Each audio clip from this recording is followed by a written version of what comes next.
Good afternoon. Good afternoon.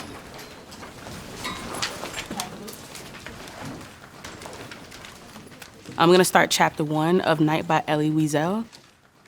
We're going to learn about Elie's family and sort of his introduction to Judaism, like who he is as a person. And we're going to slowly transition into this like ominous mood of the Holocaust sort of brewing in the background. Let's open up to chapter 1. And this is our 5 to 6 weeks to really focus on Elie Wiesel. I met him in 1941. I was almost 13 and deeply observant. Raise your hand if you're 13 in here. Look at you. So in a lot of ways, this is a story that could relate to us. Let's keep going. Kids know that 6 million people who are Jewish died and were killed. And so they have some context about like how Hitler came to power.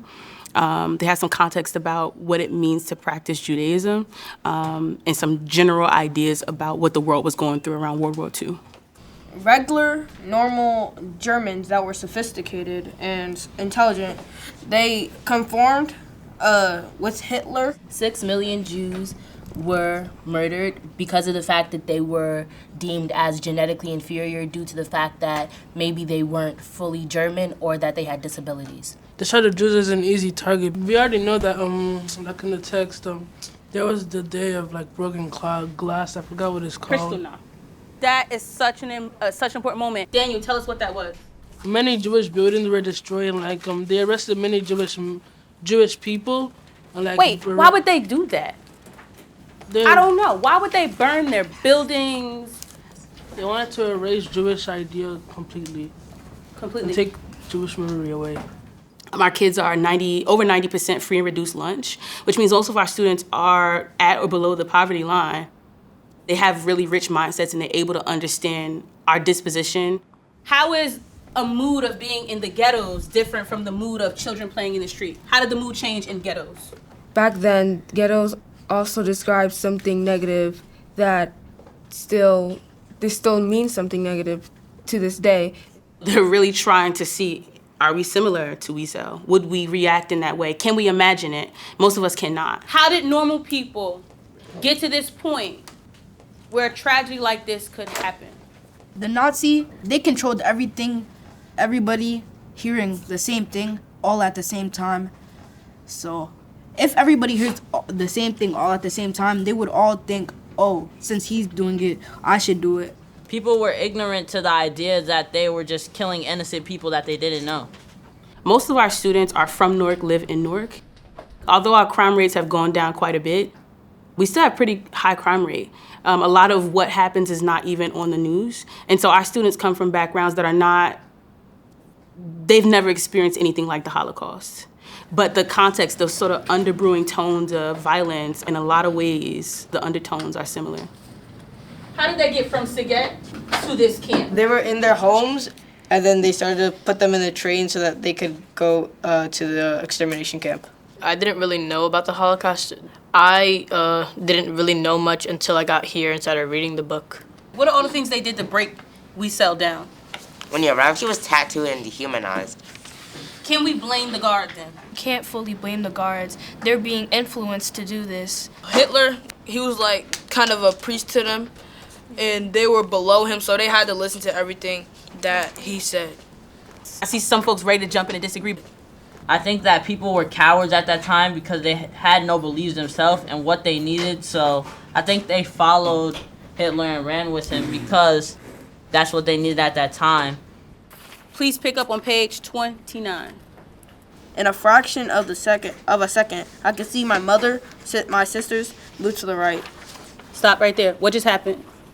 Elie and his sister, his mom, are being separated, and he's only there with his dad and the other male Jews. Where are they?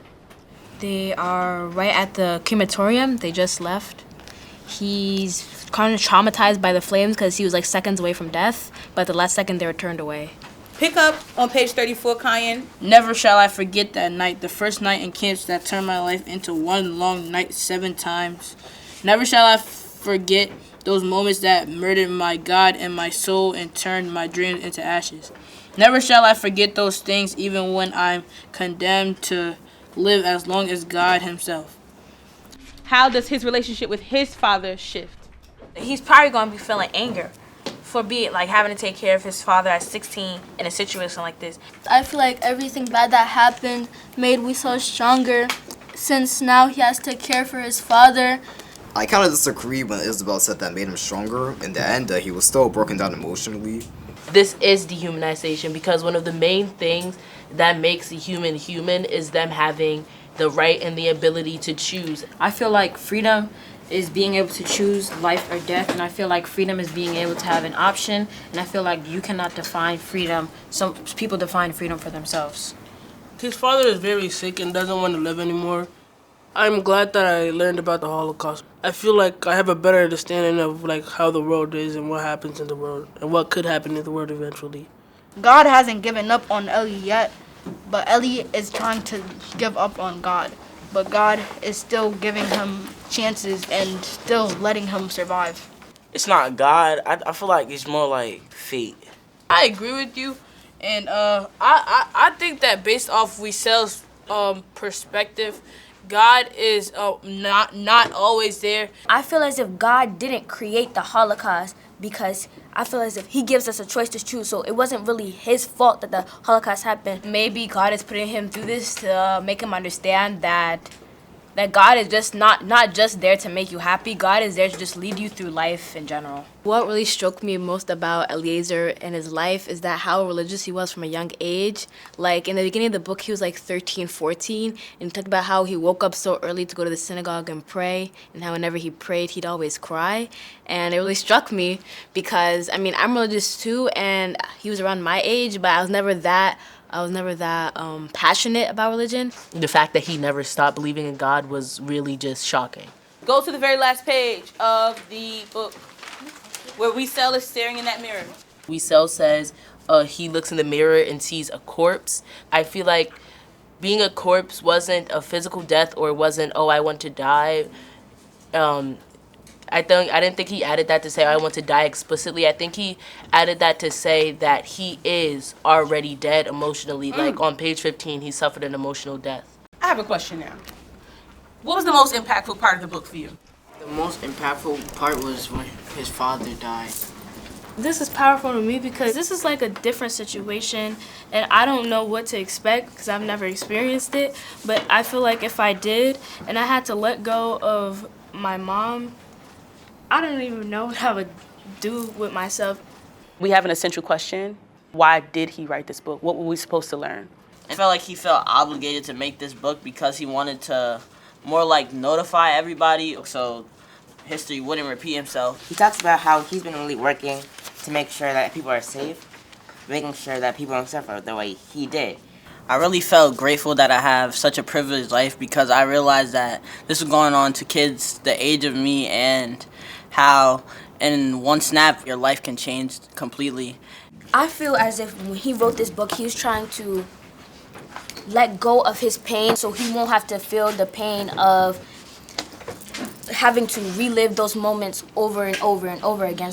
This isn't the same world Wiesel was in when he was younger, because we even see that change in his name. Throughout the book, he's called Eliezer, but as an author, and when we're talking about him in a present tense before he passed, we say Ellie. That just shows that he's now in a different world. So even though Ellie is free, Eliezer was never freed from his past. Elie Wiesel is free, Eliezer is not. Today we're doing final performance tasks where students are going to present an answer to the essential question. What is freedom? My name is Kerry McDonald. I'll be talking about my stance on freedom. Students are presenting all by themselves, but they can invite their friends. Hi, I'm Madison's grandma. They'll get about 10 minutes to present to their teachers. Hi, I am Jay Gerard, and this is my presentation of freedom. Some of them are doing night, and their goal is to assess whether or not Wiesel was free or not free. But there's a bit of distinction. So was he mentally free, but not physically? Elie Wiesel was not free because although that he was physically free because of Americans' freedom, he was not mentally free. Night by Elie Wiesel is an autobiography detailing Eliezer's time during the Holocaust. Eliezer, he wrote, "People were being burned and the world kept silent." Elie Wiesel was never blinded by revenge before and after the Holocaust. And overall, this proves that in order to have mental freedom, you don't let anyone or anything get in the way of what you know your goals are. Ready for your score? You got a 98. You're lying. I am not lying, but yeah. You have a 99%. Okay. Yeah. Good job, man. How you feel about it? The most important things, of course, for a teacher is to teach, for a writer to write, and for all of us to celebrate memory.